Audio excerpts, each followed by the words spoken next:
यह पुराने जमाने की बात है जब आदमी और जानवर एक जैसी बोली बोलते थे। दोनों एक दूसरे की ज़बान समझते और आपस में बातचीत कर सकते थे। उस जमाने में दरियाए चपौती के किनारे एक राजा हुकूमत करता था। एक रोज राजा अपने बाग में टहल रहा था। अचानक उसने देखा कि दो कौए आपस में महवे गुफ्तगू हैं। उनमें से एक काला कौआ था और दूसरा सफेद। राजा चुपके से उनकी बातें सुनने लगा। सफेद कौए ने पूछा, क्यों भाई, तुम लोग यहाँ क्या खाते हो? काले कौए ने जवाब दिया, भाई, हमें क्या मिलता है, यही कीड़े मकोड़े और जो दाने वगैरह खाते हैं। तुम्हें क्या मिलता है? सफेद कौआ बोला, हम लोग तो हीरे मोती चुगते हैं।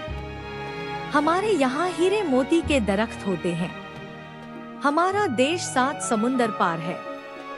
फिर दोनों कौए उड़ गए, लेकिन राजा को चैन कहा। वह तो 7 समुंदर पार से हीरे मोती के दरख्त मंगाने की तरकीब सोच रहा था। उसने फौरन अपने दरबारियों को बुलाया और कहा, जो कोई 7 समुंदर पार से मुझे हीरे मोती का एक दरख्त लाकर देगा, उसे मैं न सिर्फ दौलत व धन से माला माल करूंगा बल्कि अपना वजीर भी बना दूंगा। लेकिन किसी को इस काम का बीड़ा उठाने की हिम्मत न हुई। राजा ने दरबार बर्खास्त कर दिया और अपने राज में मुनादी करा दी कि जो कोई इस काम को पूरा करेगा, महाराज उसे अपना वजीर बनाएंगे और इनाम व इकराम से नवाजेंगे। इसी राजा के देश में एक गरीब शख्स रहता था। उसकी 2 बीवियां थी। पहली बीवी के यहाँ एक लंगड़ा लड़का पैदा हुआ, इसलिए घर में उसकी कोई इज्जत नहीं करता था। दूसरी बीवी के 6 लड़के हुए। सब लड़के तंदुरुस्त और तवाना थे, इसलिए उस औरत की घर में बड़ी इज्जत होती थी। जब इन 6 लड़कों ने राजा का ऐलान सुना तो वह दरबार में पहुँचे और कहने लगे, हम 7 समुंदर पार हीरे मोती के दरख्त ढूंढने जाएंगे। राजा ने अपने खजांची को हुक्म दिया, सरकारी खजाने से इन लोगों को ज़ादेरा दे दिया जाए और साथ ही सफर के दौरान इस्तेमाल होने वाली तमाम जरूरी चीजें फ्राहम कर दी जाए। वह सब एक जहाज में ज़ादेरा के तौर पर तमाम जरूरी अशिया और ज़रेक्सीर लाद कर सफर पर चल दिए। उधर जब लंगड़े लड़के को इल्म हुआ कि उसके भाई हीरे मोती के दरख्त की तलाश में गए हैं, तो वह भी अपनी माँ के पास पहुँचा और जाने की इजाजत मांगी। उस लड़के का नाम रोही था। उसकी माँ ने उसे बहुत समझाया, बेटा, तुम तो लंगड़े हो, तुमसे यह काम नहीं होगा, मगर रोही ना माना। उसके बाप ने भी डांट डपट कर रोकना चाहा, लेकिन फिर भी वह किसी तरह न रुका। आखिरकार ज्यों-त्यों करके रोही भी राजा के पास पहुंचा और हीरे मोती का दरख्त तलाश करने की इजाजत मांगी। राजा ने उसे भी सरकारी तोशाखाने से जरूरत की चीजें लेने की इजाजत दे दी। रोही ने थोड़ी सी खाने की चीजें ली और फिर वह शाही अस्तबल में जा पहुंचा। वहां उम्दा नस्ल के अच्छे से अच्छे और ताकतवर घोड़े मौजूद थे, लेकिन उसने उनकी तरफ नजर तक न डाली। उसने एक ऐसा मरील घोड़ा पसंद किया जिसे देखकर कोई पूछता भी न था। घोड़ा अपने इंतखाब पर बेहद खुश हुआ। वह बोला, तुमने मुझे चुनकर अच्छा किया, मैं तुम्हारे बहुत काम आऊंगा। लेकिन मेरे मुसम में एक सोने की कील फंस गई है। अगर तुम उसे निकाल दो तो बेहतर होगा। रोही फौरन एक लोहार के पास गया और उससे छीनी मांग लाया। उसने कील निकाल दी। घोड़े ने सुख का सांस लिया। उसने लंगड़े को अपनी पीठ पर बिठाया और आनन फानन हवा में उड़ने लगा।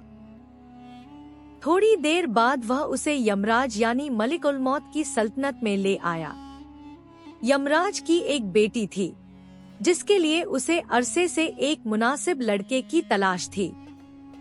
यमराज ने रोही को देखते ही मान लिया कि यह जरूर कोई मुकद्दर का सिकंदर है, इसलिए उसने अपनी लड़की की शादी रोही से कर दी। यमराज ने अपनी बेटी को रुखसत करते वक्त यह कहा कि अगर तुम मुर्दे के सर पर हाथ रखोगी तो वह जी उठेगा। वे लोग वहां से चल पड़े और चौथे दिन कबूतरों के देश में पहुंचे। कबूतरों के राजा ने भी अपनी लड़की की शादी रोही से कर दी, क्योंकि वह उसे बहुत खुशकिस्मत समझता था। कबूतरों के राजा ने उसे दहेज में 2 जोड़े दानी कबूतर दिए। इस तरह वह सांपों के देश नागलोक में पहुंचा। वहां नागराजा ने भी अपनी लड़की की शादी उससे कर दी। उसने दहेज में 2 सांप दिए। आखिरकार रोही अपनी तीनों बीवियों के साथ गिद्धों के देश में पहुंचा। राजा भी उससे बेहद प्रभावित हुआ और उसने अपनी लड़की उसकी शादी में दे दी। साथ ही उसने 7 समुंदर पार से लाया हुआ हीरे मोती का दरख्त भी दहेज के तौर पर दे दिया। अब यहाँ से रोही का सफर खत्म हो गया, क्योंकि उसे वही हीरे मोती का दरख्त मिल गया था जिसकी राजा को जरूरत थी। उसने सारा सामान एक बड़े जहाज में लदवा लिया और अपनी चारों बीवियों को साथ लेकर गिद्ध रात से विदा ली। उधर रोही के दूसरे 6 भाई अपने मकसद में इधर उधर भटक रहे थे। रास्ते में उन्हें रोही का जहाज मिला। यह देखकर उन्हें बड़ी हैरत हुई कि यह लंगड़ा इतनी खूबसूरत लड़कियां कहां से ब्याह लाया। उन्हें शक हुआ कि शायद उसे हीरे मोती का दरख्त मिल गया है, इसीलिए वह इतना खुश नजर आ रहा है। वे लोग उसके पास आए और निहायत मीठी आवाज में बोले, अरे यह तो अपना रोही मालूम होता है। कहो भाई, कैसे हो? हम लोग भी घर लौट रहे थे, तुम कहो तो साथ चले। बोलो, आ जाए तुम्हारे जहाज में। रोही उनकी चिकनी चुपड़ी बातों में आ गया और उसने उन्हें जहाज में बिठा लिया। मगर उनकी नीयत खराब थी। एक रोज मौका देखकर उन्होंने समुंदर में, वे भाइयों ने उसे समुंदर में फेंक दिया। रोही की तमाम बीवियां रोईं, चिल्लाईं। उन्होंने उनसे मिन्नतें की। आखिर में यमराज की लड़की ने कहा, अच्छा, तुम लोगों ने इन्हें मार डाला है, लेकिन उनकी लाश मुझे लेने दो। घर पहुंचकर हम इनका आखिरी संस्कार करेंगी। यह कहकर उसने रोही की लाश पानी से निकलवाकर जहाज में रख दी और सब घर की तरफ रवाना हो गई। घर पहुंचकर वे 6 भाई राजा के दरबार में आए और बोले, हम 7 समुंदर पार से हीरे मोती का दरख्त ले आए हैं। राजा यह सुनकर बहुत खुश हुआ। उसने कहा, दरख्त दिखाओ। लेकिन वह दरख्त गिद्धराज ने रोही के लिए एक बड़े डिब्बे में बंद कर रखा था। सब भाई उस डिब्बे को खोलने लगे, मगर वह डिब्बा न खुला। इतने में यमराज की लड़की हाथ जोड़कर राजा के सामने खड़ी हो गई और उसने सब कुछ बता दिया। फिर वह अपने मरे हुए शौहर की लाश दरबार में ले आई और राजा के सामने ही उसे जिंदा कर दिया। रोही जिंदा होते ही उस डिब्बे को खोल दिया। राजा हीरे मोती का दरख्त देखकर बहुत खुश हुआ। उसने अपने वादे के मुताबिक रोही को न सिर्फ इनाम इकराम से मालामाल किया, बल्कि उसे अपना वजीर भी बना लिया और उसके भाइयों को धोखा देने के जुर्म में जेल भेज दिया। रोही वजीर बन गया और अपने दिन सुखचैन से गुजारने लगा। कुछ बरस तो बड़े मजे से गुजरे, मगर एक बार फिर रोही पर मुसीबत के पहाड़ टूट पड़े। उस राजा का एक नाई था। वह परले दर्जे का अय्यार और मकार था।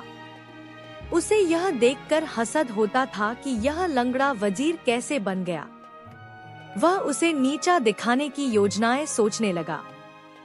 एक दिन उसने राजा की हजामत बनाते हुए मौका देखकर कहा, महाराज, इसमें कोई शक नहीं कि आपका वजीर रोही बहुत होशियार और काबिल है, मगर हीरे मोती का दरख्त लाना कोई बड़ा कारनामा तो न हुआ। यह तो कोई भी ला सकता था। इसने कौन सा तीर मारा है? इससे बढ़कर काम करके दिखाए तो जाने। वह कौन सा काम है? जरा हम भी तो सुने। राजा ने मुस्कुराकर पूछा। नाई ने जवाब दिया, महाराज, काम तो इतना बड़ा नहीं, लेकिन हमारे रोही महाराज से शायद ही हो सके। अरे बताओ तो सही, राजा ने बेचैन होकर कहा। नाई बोला, महाराज, पहले खेत में 2 गाड़ी सरसों बिखरवा दीजिए, फिर उससे कहिए कि सरसों का एक एक दाना चुनकर दोनों गाड़ियों में भर दे, वह भी रात भर में। अरे यह भी कोई काम है? कोई बड़ी सी जिम्मेदारी सौंपी होती। हमारा रोही बड़ा होशियार है, वह तो यह काम पलक झपकते ही कर देगा, राजा बोला। उसने फौरन एक खेत में 2 गाड़ी सरसों बिखरवा दी और रोही को अपने बुलाकर हुक्म दिया कि वह सरसों का एक एक दाना चुनकर दोनों गाड़ियों में भर दे, वरना वजारत से हाथ धोने पड़ेंगे और खेत खलिहान व सारी जायदाद जब्त कर ली जाएगी। रोही बहुत घबरा गया। उसने सोचा कि अब खैर नहीं। उसकी हालत देखकर कबूतरों के राजा की लड़की ने पूछा। रोही ने परेशानी के आलम में सारी कैफियत बयान कर दी। वह बोली, बस इतनी सी बात है जिसके लिए आप इतने उदास हो गए। आप आराम से बैठिए, मैं सारा काम कर दूंगी। उसने अपने जादुई कबूतरों को हुक्म दिया। वे फौरन आ गए और अपने सारे साथी कबूतर बुला लिए। सब कबूतरों ने मिलकर रात भर में सारी सरसों का एक एक दाना चुनकर दोनों गाड़ियां भर दी। सुबह जब राजा ने देखा तो उसकी हैरत की कोई इंतहा न रही। उसे यकीन हो गया कि उसका वजीर कितना काबिल, होशियार और बहादुर है। मगर नाई को चैन कहा। वह तो रोही को नीचा दिखाने पर तुला हुआ था। वह कोई और तरकीब सोचने लगा। एक दिन नाई ने फिर राजा के कान भर दिए और कहा, ऐसे वजीर तो नाम के होशियार होते हैं। होशियारी तो तब है कि आपका रोही रात भर में 2 बड़े तालाब खोद कर रख दे। राजा बोला, अरे भाई, जो हीरे मोती का पेड़ ला दे, रात भर में सरसों का एक एक दाना चुनकर 2 गाड़ियां भर दे, उसके लिए यह काम तो बच्चों का खेल है। हमारा रोही कोई ऐसा वैसा नहीं है। तुम्हारी तसल्ली के लिए यह काम भी कर दिखाएगा। उसने रोही को तलब किया और हुक्म दिया, रोही, हमारे शहर में पानी की बड़ी किल्लत है। इस साल बारिश हुई नहीं। पानी से लबालब भरे 2 बड़े तालाब तैयार हो जाने चाहिए ताकि हमारी रियाया को सहूलियत हो और सबको पानी मिल सके। यह काम तुम्हें करना ही होगा। अगर रात भर में यह काम पूरा न हुआ तो कल तुम्हारी गर्दन उड़ा दी जाएगी। रोही परेशान हो उठा और उसी आलम में घर आ गया। उसने सारा हाल अपनी बीवियों को कह सुनाया। यह सुनकर नागराज की लड़की बोली, इसमें परेशान होने की कौन सी बात है? मेरे पिताजी ने जो 2 सांप दहेज में दिए थे वे कब काम आएंगे? आप चैन की नींद सो जाइए, मैं सब काम करा दूंगी। नागराज की बेटी ने फौरन अपने सांपों को बुलाया और उन्हें तालाब तैयार करने का हुक्म दिया। हुक्म सुनते ही वे सांप गए और कई हजार सांप बुला लाए। सब ने मिलकर रात भर में राजा के महल के सामने पानी से लबालब भरे हुए बड़े बड़े तालाब तैयार कर दिए। अगले रोज जब राजा नींद से उठा तो दांतों तले उंगली दबाकर रह गया। उसने अपनी आंखों से पानी से भरे 2 तालाब महल के सामने देख लिए। तब उसने रोही को बुलाकर शाबाश दी। अब रोही फिर सुकून से रहने लगा और राजा की निगाहों में उसका कद्र और बढ़ गया। लेकिन उस शैतान फितरत नाई को चैन कहा। वह रोही की इस तरक्की से जल भुनकर कोयला हो गया। अब वह ऐसी तदबीर सोचने लगा कि रोही हमेशा के लिए खत्म हो जाए। चंद ही दिनों में उसने एक और तरकीब सूझी। वह दौड़ा दौड़ा राजा के पास गया और अर्ज किया, महाराज, जान की अमान पाऊं तो कुछ अर्ज करूं? राजा बोला, कहो कहो, हमें भी तो सुनाओ, क्या बात है? नाई ने बड़ी मासूमियत से जवाब दिया, महाराज, आपका वजीर रोही तो बड़ा होशियार और चालाक है। बला का बहादुर भी है। यह बात तो सारी दुनिया जानती है। रही सो बात कि उसने हीरे मोती का पेड़ ला दिया, सरसों के दाने चुनकर गाड़ियां भर दी और बड़े बड़े तालाब खोद डाले। लेकिन एक काम ऐसा है जो शायद वह न कर पाए। मेहनती आदमी ने एक नहीं 2 तालाब रातों रात खुदवा दिए और उनमें पानी भी भरवा दिया। लेकिन नाई बोला, मुझे यकीन तब आएगा उसकी बहादुरी पर अगर आपके मंत्री जी स्वर्ग जाकर आपके पिताजी के अंगूठे का निशान ला दें। महाराज, तभी मैं उसे इस पद के लायक समझूंगा, अगर वह यह काम भी कर दिखाए। राजा का अपना दिमाग तो था नहीं। उसने सोचा, लगे हाथों यह इम्तिहान भी ले लिया जाए। उसने फौरन रोही को तलब किया और कहा, रोही जी, हमें स्वर्गलोक से अपने पिताजी की कोई खैर खबर नहीं आई। तुम वहां जाकर जरा उनसे मिल आओ, पूछना उन्हें किसी बात की तकलीफ तो नहीं। लौटते वक्त उनके अंगूठे का निशान लेते आना, ताकि कोई निशानी तो हमारे पास रहे। राजा ने ऐसे कहा जैसे स्वर्गलोक कोई पड़ोस का शहर हो जहां से लोग चंद दिन बाद वापस आ जाते हैं।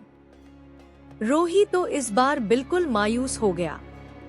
उसने समझ लिया कि अब तो अपने आखिरी दिन आ गए। घबराकर उसने अपनी बीवियों से बात की और हमेशा के लिए विदा ली। मगर यमराज की लड़की बोली, आप घबराइए नहीं, सब ठीक हो जाएगा। मेरे पिता ने मुझे कहा था कि अगर कभी जरूरत पड़े तो आप सांपों से डसवाकर स्वर्ग जा सकते हैं। मैं आपको फिर जिंदा कर दूंगी। उधर नाई यह जानना चाहता था कि देखे यह स्वर्ग कैसे जाता है या इधर उधर की बातें बनाकर कोई झूठा निशान ले आता है। वह चुपचाप रोही के पीछे पीछे चलने लगा। घर जाकर नाई छिप गया।